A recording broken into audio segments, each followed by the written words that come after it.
According to leaked documents, last year Meta made $16 billion from scammers buying ads on Facebook and Instagram. That's 10% of Meta's entire revenue. Also in your hacking news roundup, one of the internet's favourite archiving tools is under threat, and a defence contractor secretly sells exploits to Russia. But first, the kind of Facebook ads that try to scam your grandma out of her life savings are making Meta rich. This comes from documents leaked from within Meta itself. Documents which somehow made their way into the hands of Reuters, who published a special report that I'll link below. It reveals that in 2024, Meta themselves estimated that 10% of their revenue, that's $16 billion, came from people paying to advertise scams and banned goods, and Meta really isn't doing much about it, worried about violating revenue. But one of the strange ways Meta does claim to be tackling scammers is called the penalty bid program. If their automated systems think that you're buying ads to scam people, they'll start charging you higher rates for ads. Meta says that this disincentivizes scammers from advertising on their platform, but it kind of looks like they're happy to take dirty money as long as they get paid a little extra for it. And even if Meta identifies an advertiser as being a scammer, don't expect them to get banned. A small advertiser would have to get flagged for promoting financial fraud at least 8 times before Meta bans them. But for big spenders, high-value accounts, those guys can get 500 strikes before Meta shuts them down. And in May this year, an internal presentation by Meta's own safety staff estimated that their platforms facilitated a third of all successful scams in the United States. It's madness. But isn't Meta scared of being fined by governments for this? Yes, but no. Meta internally acknowledged that fines for scam ads are certain, an inevitability, and anticipates penalties of up to $1 billion. But if my math is correct, 16 billion is much bigger than 1 billion. Now, if you were being uncharitable, you might say that Meta would only care about addressing the problem if the fines were bigger. But another document seems to confirm this. It says rather than voluntarily agreeing to do more to vet advertisers, the company's leadership decided that they'll only do more in response to impending regulatory action. In other words, bigger fines. Meta dispatched a spokesman who didn't disagree with this, but just said that it wasn't company policy. Another document reveals just how Meta feels about scammy ads, saying that they classified scam ads as a low-severity problem, viewing them as a bad user experience. But all hope is not lost. It turns out there are some scams that Meta desperately wants to stop. Meta directed staffers to focus on fraudsters masquerading as celebrities and major brands. Now, you might remember earlier this year, a woman was scammed by someone pretending to be Brad Pitt on Instagram, who sent her AI-generated pictures of him in hospital begging for cash. That ended in her being scammed out of almost $1 million.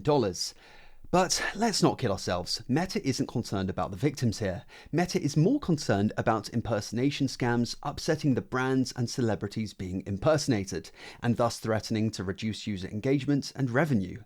Meta's internal documents do say that they want to crack down on fraudulent ads more widely, reducing them from 10.1% of revenue in 2024 to 7.3% by the end of this year, and down to 5.8% in 2027.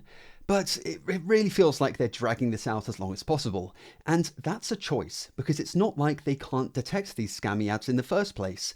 They even categorize ads by how legally risky they are. By Meta's own numbers, ads that fall into the high-risk category earn them $3.5 billion every 6 months, with them noting that this alone certainly exceeds the cost of any regulatory settlement involving scam ads.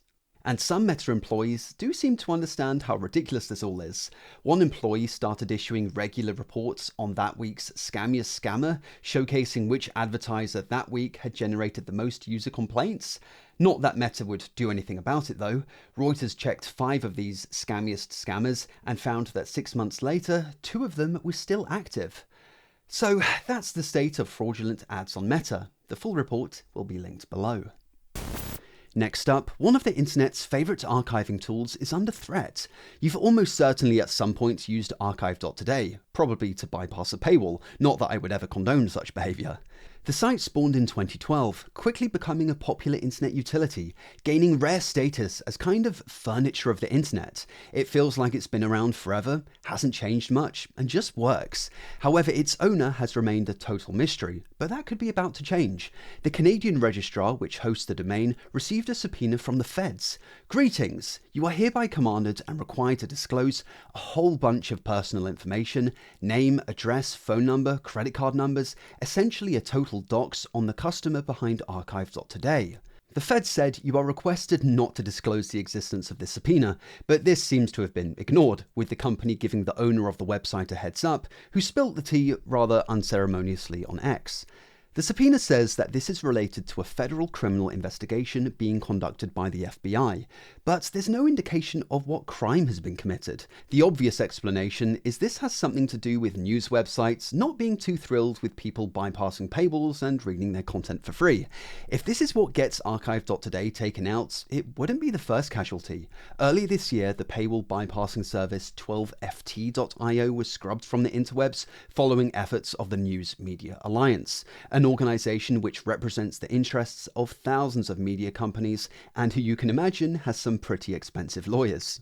Archive.today could be next on the hit list, though fun fact, the US government themselves actually uses the tool. Here's a recent article from the White House, and buried within is a link that leads you to an archive of a Reuters article.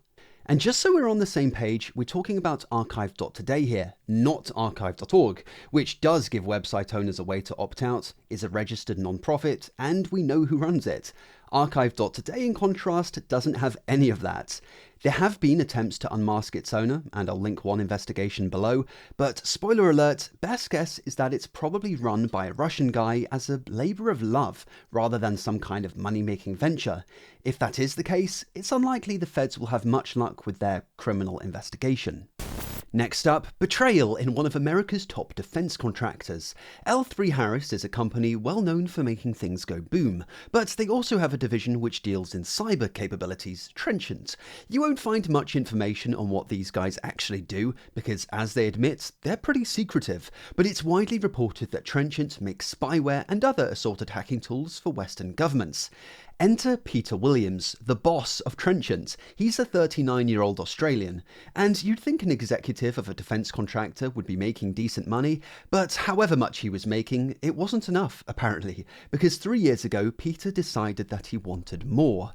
Court documents describe Trenchant's network as highly secure. It requires multi-factor authentication, you can only work on it from air-gapped computers, and it's secured behind locked doors.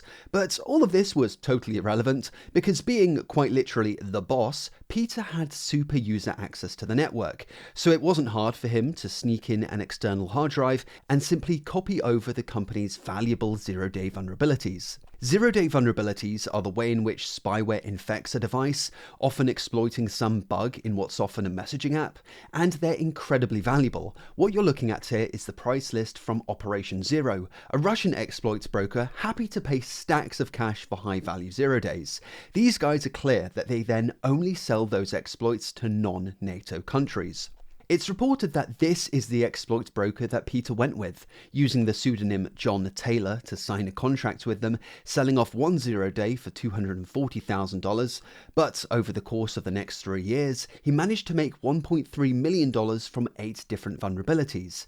But eventually, Trenchant caught up and was alerted to some kind of a leak. One of their zero-days had somehow ended up in the hands of a South Korean exploit broker. Trenchant, of course, launched an investigation, and given Peter was the boss, he was able to closely oversee it. He agreed to a voluntary interview with the FBI, who asked him exactly how he thought the zero-days were stolen. Peter then proceeded to explain exactly how he did it, physically accessing the network and transferring the files to an external hard drive. The FBI then just straight up confronted Peter with all the evidence they had on him, and it doesn't look like he had much choice but to fess up, pleading guilty, and is now facing up to 10 years in prison.